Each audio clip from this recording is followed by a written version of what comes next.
la manipulación, entre comillas, entre las probanzas de uno y otro partes son tremendas. Incluso no las he querido reflejar, están en el artículo. Se hacen una serie de preguntas a los testigos y en esos testigos ellas inducen las preguntas de sus partes y la catedral induce a los testigos a las preguntas que ellos pedían. Entonces, incluso luego en otro pleito que hemos conseguido del siglo XVIII, se relata que le pagaban a cada uno de los testigos que llevaban cada parte, con lo cual evidentemente los testigos iban a decir que lo que quería cada parte implicada. Bien, pues como no estaban satisfechos, ya os digo, se inicia el proceso de juntar las monjas y el deán y el cabildo, al insistir, se dice que se tome y se cuente a la vista de los ojos y se hará el 19 de mayo de 1627. Lo voy a leer porque es muy curioso. La fueron contando una a una y para ello entraron todas las monjas en el zaguán de la portería reglar del convento de Santa Ana y al contarlas fueron anotando sus nombres y según se nos relata no pudo haber engaño. Vamos a ver por qué. Todo ello fue realizado en presencia del señor doctor don Miguel de Paternila y Vergara, que era provisor y vicario del obispado de Badajoz, los padres Fray Francisco Batalla, vicario del convento de Santa Ana, Fray Francisco López, confesor del convento de San Francisco, el licenciado Pedro de Silva, presbítero y cura parroquial de Santa María de Badajoz, y todo ello tomado nota por don Gabriel Rodríguez, notario de la audiencia episcopal, es decir, las que estaban tenían que ser. Eso sí, resulta ser 69 y no 70, porque durante el pleito que duraba desde 1625 hasta 1628 había fallecido una monja, como así se testificó, o sea que en este caso tiene razón. El cabildo decía que, o aducía que tenían solo 53 monjas, pero realmente eran 69 en este caso. Bien, pues en este pleito al final va a ganar la catedral, bueno, el deán y el cabildo, que son quienes hacen de brazo ejecutor de este pleito. ¿Por qué? Porque para el juez que estaba siguiendo el caso, el convento no probó suficientemente todo lo que se le pedía y sin embargo sí lo probó la catedral y por lo tanto le quitó el derecho de cobrar los diezmos de la dehesa del Rábido, no de los demás, ¿vale? Por otro pleito posterior, sabemos que hubo un nuevo pleito en 1651-52, pero que no lo tenemos localizado, en el que ya sí se les da la razón a las monjas de Santa Ana y pasan a no pagar el diezmo del Rábido y encima a cobrarlo de sus arrendadores. En estas fechas se produce la Guerra de Restauración Portuguesa, que también ha estudiado Fernando Cortés, y en esa fecha, pues muchas de las propiedades, que luego veremos también, del convento de Santa Ana y sobre todo de los claustrales, esas que hemos dicho antes, que eran 129, empiezan a mermar. Y en esta bajada de arrendamientos de la guerra durante 28 años, no olvidemos, desde 1640 a 1668, pues era difícil encontrar arrendadores, muchas tierras estaban yermas, los portugueses incendiaban, igual que los castellanos o españoles incendiaban las tierras de los portugueses, y la crisis era general. Vuelve en 1654 la catedral, vamos a decir siempre la catedral, el deán y el cabildo, a pleitear contra el convento de Santa Ana, esta vez aduciendo, como ya habían perdido el pleito en 1651, diciendo que ahora las rentas de la catedral habían bajado sensiblemente. Y ellos ponían como ejemplo que un prebendado antes de la guerra cobraba 374.000 reales y que después, posteriormente, en los años de la guerra, solo cobraban 104.000 reales, es decir, menos de 2/3, con lo cual no tenían ni para su cómura, según decían. Y entonces no les parecía lógico que el convento de Santa Ana siguiera cobrando sus diezmos, porque iban en detrimento de la catedral. Estiman entonces el número de monjas 60. Las monjas, a pesar de que aducen en el pleito que no tenían apenas dinero, siguen comprando la dehesa de las Terrezuelas en 1658, media dehesa, 2/3 ya eran, perdón, 2/5 ya eran de los claustrales, y siempre que vemos que las monjas compran partes de la dehesa, intentan siempre conseguir ser el mayor particionero. El mayor particionero significa que esas grandes dehesas de Extremadura estaban partidas en diferentes arrendadores. Intentaban ser el mayor particionero, era quien repartía un poco toda la cosecha a cada uno de los que tenían una parte. Y como dice el refrán, quien parte y reparte se queda con la mejor parte. Ellas se dan cuenta de eso, no solamente aquí, sino en otros conventos, etcétera, y van a intentar comprar casi todas las cesas que tienen de claustrales, la mayor parte de ellas, La Frada, Fuentomendo, ahora lo veremos después. En 1672 tenemos otra fuente que es muy importante, que es el gasto de la alimentación que nos proporciona el impuesto del subsidio y el excusado. El subsidio y el excusado son dos impuestos exclusivos que pagaba la Iglesia, no pagaban impuestos, y entonces estaban como gastos extraordinarios. Eran para gastos de guerra, uno contra el turco y el otro contra los hugonotes holandeses. Se impusieron desde los reyes católicos, se confirmaron con Felipe II, y lo que se hacía era repartirse entre todas las diócesis de España una cierta cantidad, concretamente 420.000 ducados, uno de ellos, y el otro 250.000 ducados. Y de esa cantidad se repartía a cada una de las diócesis, según su riqueza. Entonces, en 1672, lo que se hace es describir en cada uno de los obispados las rentas de todos los organismos que tenían propiedades, en este caso el convento de Santa Ana, el convento de San Francisco, etcétera. Los tenemos todos aquí, ¿de acuerdo? Ahora hablaremos de ello. Bien, y aquí me ha parecido oportuno decir todos los gastos que tenían de consumo en alimentación. Ahí lo tienen, las arrobas que gastaban de aceite, las que se repartían para la cuaresma, para las lámparas, que sabían que siempre estaban metiendo las lámparas en el convento para decir misas, el vino de misas, el vinagre que se repartía a la comunidad, la carne, especialmente la carne que se daba en Navidad, porque se daba una ayuda de 60... No viene, sí, no lo he puesto. Sí, en la Natividad se repartía un dinero para las religiosas para ayudar a la matanza del cerdo. Cada una de las religiosas mataba un cerdo para su consumo particular. La fiesta de Santa Ana, en la fiesta de Santa Clara, en casi todas las fiestas hacían un consumo bastante importante de alimentos, de pasteles, etcétera. Esto está a través de esos libros que no aparecen ahí ahora de la Diputación, también lo tienen ustedes en la red. El libro de gastos mensuales, eso no lo he utilizado para esta comunicación, pero estoy haciendo otra comunicación que espero que salga pronto a la luz, donde pueden ver todo el dinero que gastaban en este tipo de cosas. Como hemos dicho, me ha parecido importante ponerlo, los conventos de Badajoz vienen aquí con sus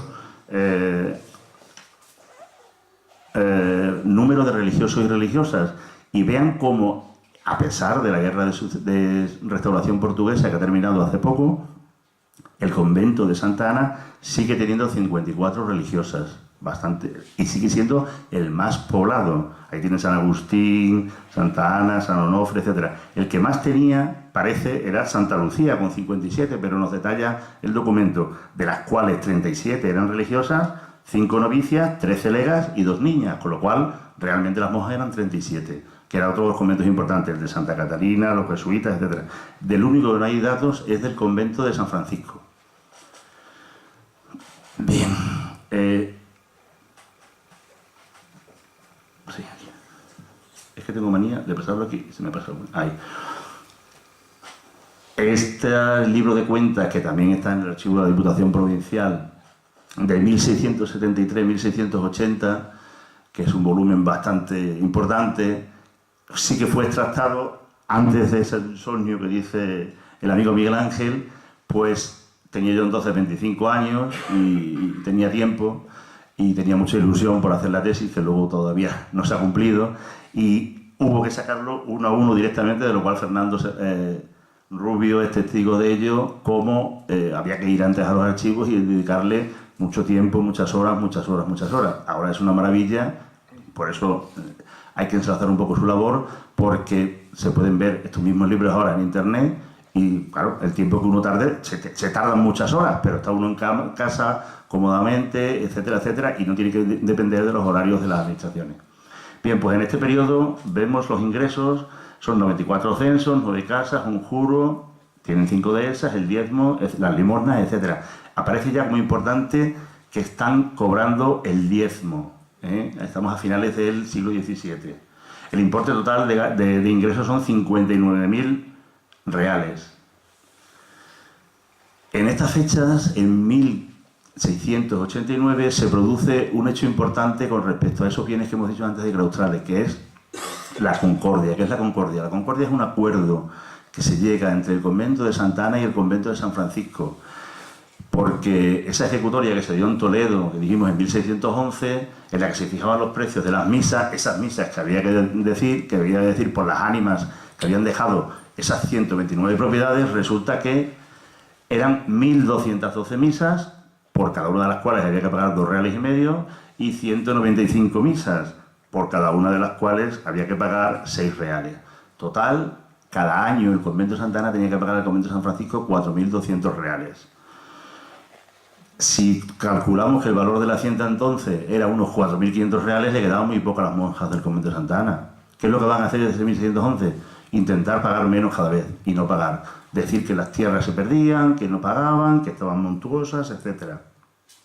Y entonces en 1618, en una congregación provincial de 1618, con el padre Guinaldo, van a rebajar el número de misas. Se llega a un acuerdo entre ambos conventos y se dice que habrá 500 misas solo que decir, con lo cual tendrán que pagar menos cantidad. Y entonces 2/3 de las rentas serán para el convento de San Francisco y 1/3 para el de Santa Ana. Es cierto que luego acontece, como hemos dicho, pues la guerra de restauración, y llegará 1676, donde volverán a rebajar la cuantía que se estipulaba en unos 1.700 ducados, reales. 2/3 seguían siendo para el convento de San Francisco y 1/3 para Santa Ana. Como vamos viendo, durante todo el siglo XVII van mermando las monjas, van medrando, entre comillas, el convento, y va consiguiendo cada vez más beneficios de esas rentas de claustrales, hasta que ya el convento de San Francisco llega a un acuerdo definitivo, encarga un informe al padre Fray Juan José, donde se relata, también está en la Diputación, donde se relata todas las propiedades que tenían, y es una fuente importantísima para conocer su economía, y se estipula que se fijen 59 propiedades sobre las que tienen que pagar el convento.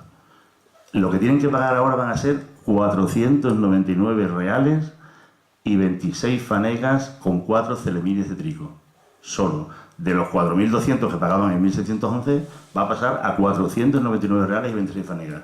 Con lo cual será una fuente importante. Es cierto que han descendido los ingresos por las rentas, pero quedan todavía de rentas libres 989 reales y 30 maravedíes. Es decir, siguen incrementando su poder adquisitivo, su hacienda y su economía conventual. Para el siglo XVIII tenemos ya bastante más documentos, libros de cuentas, libros de rentas, libros de gastos mensuales e incluso libros cobradores de la hacienda. Fíjense en las inversiones. Compran una casa en 5.000 reales, hacen obras en el granero y en la casa del ama por 2.500 reales, venden un censo por 3.500 reales, compran parte de la dehesa de Peñalobar, que estaba en Medellín, por 8.500 reales, de los cuales ya tenían ellas una parte que pertenecía a claustrales, a los bienes de claustrales que ya hemos dicho. Y solamente en ese periodo entró una religiosa que pagó 700 reales. El dinero de la dote va a descender en el siglo XVIII. Se va a situar en torno a los 700, 600 reales, algunas veces 800. Lo que sí empieza ya a darse cuenta es que hay que tener un control de las rentas. Y en este periodo tenemos los estatutos del convento de Santa Ana de 1720, en el cual nos especifican lo que tenía que hacer las monjas, la abadesa y las diferentes discretas para que el dinero rindiera más. Y entre ellos se dice que se intente controlar el gasto, porque los gastos van muy parejos a los ingresos. Apenas ahorran dinero, por decirlo de alguna forma. Hay que haya un arca donde se guarden todos los papeles de las fundaciones, donde se guarde el dinero de las dotes, donde estén el dinero de los censos redimidos, que haya 3 llaves, que se eviten los fraudes de los mayordomos. Al parecer los mayordomos pues tenían un poco de mano ancha para estas cosas. que haya un libro de asientos de granos, que no se pueda repartir trigo por parte de la abadesa, etcétera. Es decir, una serie de medidas que afecten a la economía del convento y que, según Miguel Ángel, tenía una visión ya capitalista. Digo, sí, pero lo que pasa, el problema es que luego no controlaban sus gastos. Sus ingresos los controlaban muy bien, pero los gastos se les iban de las manos. Una de las cosas importantes que tenemos ahí es que añaden que debe haber un libro para el mayordomo para cobrar y asentar las partidas, que se llama Libro Cobrador de la Hacienda del Convento de Santa Ana. Y en Internet tenemos el Libro Cobrador de la Hacienda del Convento de Santa Ana de 1763, donde viene tierra por tierra la renta que va cobrando cada año, si paga, si no debe, si es año de malas cosechas, y es bastante interesante. La última que tenemos aquí, que es... no sale en esto. Bueno, les leo yo la máxima. Dice, con respecto al arca de capitales, en la conservación del arca de capitales consiste en la conservación de los conventos, es decir, en el dinero que tenían para invertir, el dinero de las dotes de las monjas. Aparte, tenemos datos contables de... Ah, sí, pero no estaba aquí. Estaba aquí la frase. Es que se ha corrido la diapositiva. Donde se nos refleja la cantidad de 4.000 euros. Esto es un cargo de resultas. ¿Qué es esto? Los ingresos que hacían de gente que le debía dinero de otros ejercicios contables y se anotaban cuando se pagaban. En este año recaudan 39.000 reales y ponen 15 partidas que se excluyen. Es muy interesante porque aquí se ve que algunas de las veces no seguían esos consejos que se les daba desde los estatutos y desde el ministro provincial. Se excluyen 15 partidas por un total de 4.000 reales. Las causas son variadas y van desde errores al anotarse en las cuentas, censos que ya estaban redimidos y que se siguen anotando, morosos que no pagan. Y llama la atención también que hay algunas casas arruinadas, que como estamos en 1720-21, puede ser que sean todavía de la Guerra de Sucesión Española.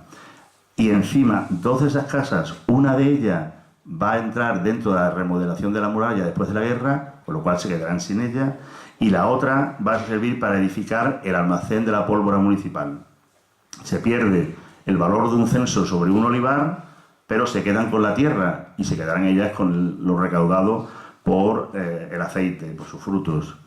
Y como curiosidad tienen un censo situado sobre un canal en la charca de Aguas Frías, que al desaparecer el canal por causa de la guerra, también desapareció el censo. Más dos censos que desaparecen porque no encuentran las escrituras. A pesar de ello, se seguían perdiendo, que es lo que decíamos. Vemos que en este trienio de 1721-24, en el siglo XVIII ha cambiado ya esa potencia inversora. Solamente tienen 65 censos, pero sin embargo han comprado ya 22 casas en propiedad, que arrendan y que les renta bastantes beneficios, casi la mitad de los censos. Tienen 2 juros y, como vemos, la hacienda de Claustrales ha pasado a ser de 129 a 25 partidas. Esto también se debe a que ellas mismas, una vez ya que se ha firmado la concordia entre ambos conventos de San Francisco y de Santa Ana y que pagan ya anualmente 499 reales, deciden, como ven aquí, las dehesas pasan... Ahora no sé. Bueno, las dehesas pasan de 5 que tenían a 15, porque suman las de los Claustrales también como si fueran suyas propias. Y hemos pasado de ver a mediados del siglo XVII cómo eran deficitarias y tenían que comprar trigo, como han invertido en rentas, en dehesas y en tierras, ahora venden trigo. Tienen un excedente de 1.055 fanegas de trigo, más la cebada, centeno, habas, etc. Y los ingresos suben considerablemente, 109.000 reales. Como vemos, la economía del convento de Santa Ana a principios del siglo XVIII da un vuelco espectacular con la subida de los granos, etcétera. También pasa para toda la economía en España, ¿de acuerdo? Y también hay un factor que habría que destacar, que es el número de religiosas. Como vemos, en 1624-25 había 70 religiosas, aunque cuando se contaron eran 69 por el fallecimiento de una. Después, en el censo que se hizo para el subsidio y el excusado, En 1672 eran 54 y ahora, en este periodo, en 1721-24, son solo 31 religiosas. Es importante que lo retengamos.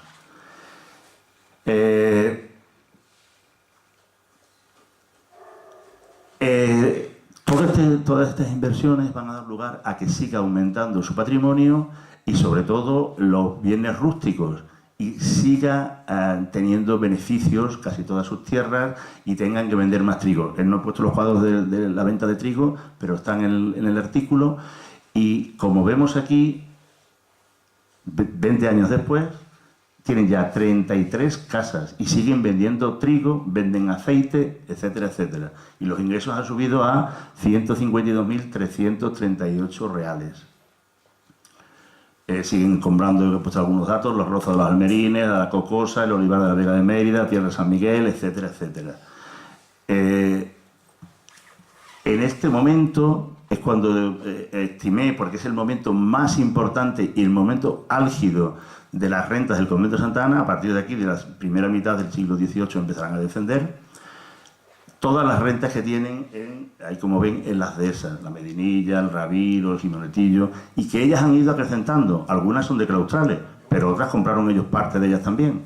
El del Muelo de Cáceres aparece cero, porque el Muelo de Cáceres tenía un convenio especial, era de los claustrales, y del testamento venía que la renta íntegra que se recibía del Muelo de Cáceres iba para el convento de San Francisco, para la capilla de San Antonio, y entonces no había forma de que las monjas lo cobraran. Entonces se pone como cero, pero era propiedad que estaba en su poder. La Bardoca de Machuca, etcétera, etcétera.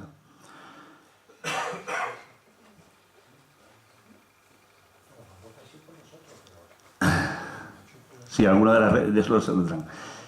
En este libro de 1740, que hemos dicho que es el que más rentas tienen, también nos encontramos con un arancel, el arancel para el régimen y gobierno del convento de Santa Ana, que está datado del año 1745, donde nos dan unos datos precisos y preciosos de todo el dinero que está estipulado que tengan con el convento de San Francisco y con sus propios gastos. Tenemos 3 apartados, voy a resumir. Como hemos dicho que la jurisdicción era del convento de San Francisco, solamente los religiosos de San Francisco podían dar misa, y ahí tienen ustedes el dinero que tenían que pagar las monjas por esas misas. Tenían que pagar 6 reales una misa cantada con diácono. Si eran las fiestas del convento tenían que pagar 12 reales, pues llevaban acólitos. Lo que costaba un sermón, 30 euros a los franciscanos que los practicaban. Si iba la comunidad entera para una procesión tenían que pagar 44 reales, etc. Y el entierro de cada una de las religiosas costaba 66 reales. Es curioso porque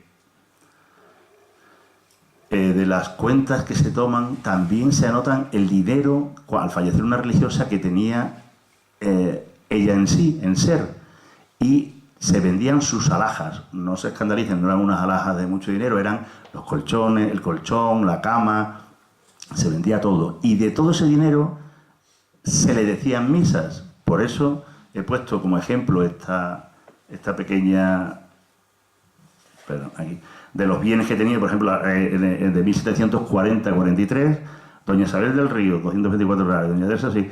Y luego, eso es lo que se ingresa de sus bienes. La data es lo que se gasta en cada una de esas religiosas. Se pagaban, evidentemente, los 66 reales del entierro, y luego, dependiendo del dinero de cada religiosa, se le decían un número determinado de misas. Mientras más dinero tenían, más dinero les decían el convento de San Francisco.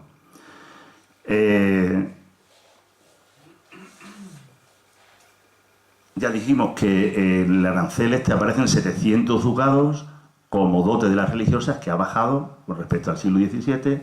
Y las propinas. ¿Qué son las propinas? Pues una vez pagada que se hacía religioso de coro, tenía que pagar la dote y luego una serie de propinas o de regalos a la comunidad. Ahí vienen detallados lo que tenían que hacer: 12 reales a cada religiosa, media libra de cera, 12 reales al mayordomo, etc. Los votos se tomaban 2 veces. En cada una de las veces tenía que pagar 60 reales a la comunidad. debían lucir con muchas velas el altar mayor, etcétera, etcétera.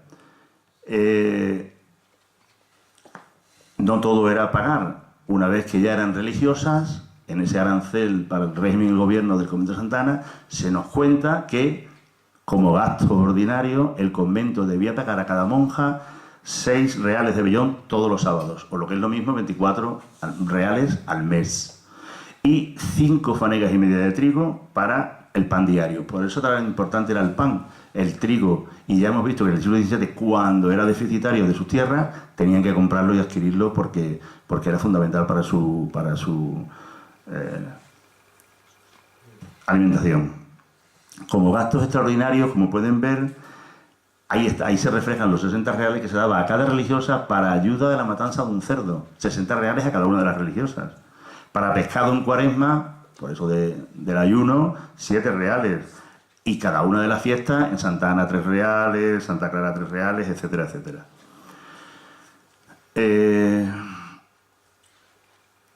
Para la segunda mitad del siglo XVIII ya hemos dicho que empieza a decaer un poco la economía del convento. Empieza a notarse un poco ese merma de las rentas, porque empieza a haber menos monjas. Esto es por un acuerdo que hay con la catedral. ¿Cuál era ese acuerdo? Hemos visto que había 31 monjas. Ahora llegan a 37, 40, pero firman un acuerdo con la catedral de Badajoz para que el número de religiosas del convento de Santa Ana sea 35 y no podían sobrepasarlo. Y con esto, dijéramos, tanto la catedral como el convento de Santa Ana cejan en esa pugna que tenían por los diezmos, que aquí lo hemos ejemplificado en el Ramiro, pero que tenían pugna por casi todas las dehesas y todas las tierras donde cobraban diezmos, Malpica, La Gudiña, etcétera. Vemos, he puesto también el caso de don Juan de Morales, que era regidor, que entró monja a su hermana en el convento de Santa Ana y tardó en pagar la monja 29 años. Muchas de ellas eran nobles y tenían dinero y podían pagarse la dote de 700 ducados, que era bastante dinero, pero otras no podían y empeñaban la hacienda y sus familiares, y ese caso curioso que se relata también en el artículo de don Juan de Morales. Como entran pocas monjas a partir del siglo XVIII, la segunda mitad del siglo XVIII, incluso llegan a rebajar la dote para 600 reales, para que les cueste menos a la gente entrar.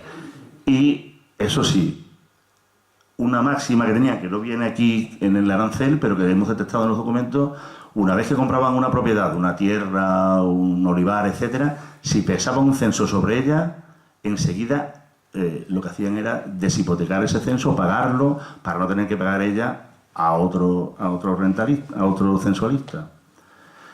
En el tercer, ya estamos terminando, en el tercer tercio del siglo XVIII empiezan a reducirse las actividades inversoras. Como entran menos monjas, hay menos dinero de las dotes y por lo tanto pueden adquirir menos propiedades. Empieza a minorarse un poco el gasto del convento, que siempre iba parejo.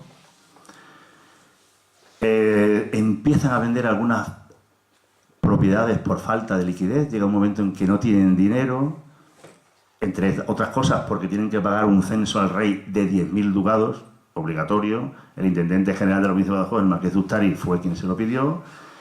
Y sobrevienen años de malas cosechas en torno a 1789, con lo cual esto dará lugar a que empiece a disminuir la renta del convento. A pesar de ello, entrarán nuevas religiosas y en 1789 también, año de la proclamación de Carlos IV, es muy curioso que aparece en los libros de cuentas que, como júbilo por la entronización de Carlos IV, a pesar de que no tenían dinero, van a repartir entre la comunidad 3.000 reales para su beneficio. A partir de 1793 se agudizan los problemas, pues tienen que vender el pago de 8.000 reales para subsidio de excusado. Carlos III en 1760 administró mucho mejor el subsidio, que estaba puesto en manos de arrendadores. ¿Y qué hizo? Ponerlos en manos de la Real Hacienda. Esto supuso que se empezó a cobrar 1/3 más de los que se cobraba realmente. De esta forma, ahora los conventos tienen que pagar más dinero. Como las monjas del convento de Santa Ana tenían bastantes propiedades, tenían que pagar arreglo a sus propiedades. Entonces, el pago del subsidio del excusado, fíjense, cada año eran unos 8.000 reales. Con lo cual, si están descendiendo sus propiedades, perdón, sus ingresos, ha descendido con la venta de trigo, etcétera, pues esto va a incrementar la crisis de la economía conventual. En 1795 tienen que vender una de esas dehesas, la dehesa de la Bardoca, en 30.000 reales, de los cuales 15.000 lo tienen que dedicar a pagar el subsidio y excusado. Y en 1797 venderán la dehesa de la Bardoquilla, que era bastante importante, con una suerte añeja, por 78.000 reales. Para este periodo hay un estudio de Enrique Llopis Angelán sobre las economías monásticas de Extremadura al final del antiguo régimen, que llama, que este proceso sucede al final del siglo XVIII, en la crisis del siglo XVIII, del antiguo régimen, él llama esto la desamortización natural. ¿Qué significa eso? Pues que antes de la desamortización que estudia Miguel Ángel Naranjo, hay una desamortización particular de cada convento porque no tienen dinero físico y tienen que vender algunas, por supuesto, cada una de las ventas de las propiedades con licencia del provincial o del superior. Y después de todo esto vendrá la guerra de la independencia, que como ya ha dicho Miguel Ángel, será una estocada más para las sufridas rentas del convento y tendrán incluso que salir durante un par de años, y después las desamortizaciones liberales, que también ha estudiado él, que trastocarán todo el sistema del antiguo régimen. Como resumen final, les he preparado ahí un gráfico de esos ingresos que hemos venido relatando un poco ahí, que a lo mejor estábamos perdidos, y vemos cómo desde 1624 los ingresos y los gastos van muy parejos, casi siempre. Por eso digo que, aunque era una economía capitalista que estaba muy bien reglada, etcétera, etcétera, sin embargo, según ganaban, gastaban, no había ningún problema. Y vemos como en la década de 1720-24, con el aumento de las tierras de las dehesas, sube muchísimo la producción de trigo, los joranos se venden muy bien y ellas siguen acaparando. En 1740-43 es el punto álgido de la economía conventual, por lo menos para cuando tenemos datos, y ya las últimas cuentas, que son de 1753-56, eso empieza a decaer y nos quedamos ahí porque ya para a finales del siglo XVIII ya no hay libros de cuentas en el maravilloso archivo de la Diputación, y con ello pues no podemos establecer el ritmo que tenían de gastos, ¿de acuerdo? Bien, pues muchas gracias y espero no haberle aburrido demasiado.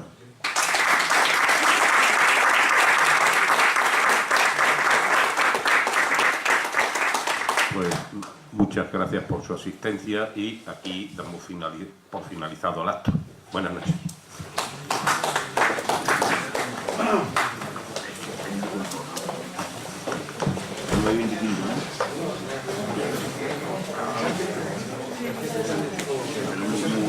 Coñazo. No, estaba mirando cuántas misas valdrá. ¿Cuántas misas valdrá?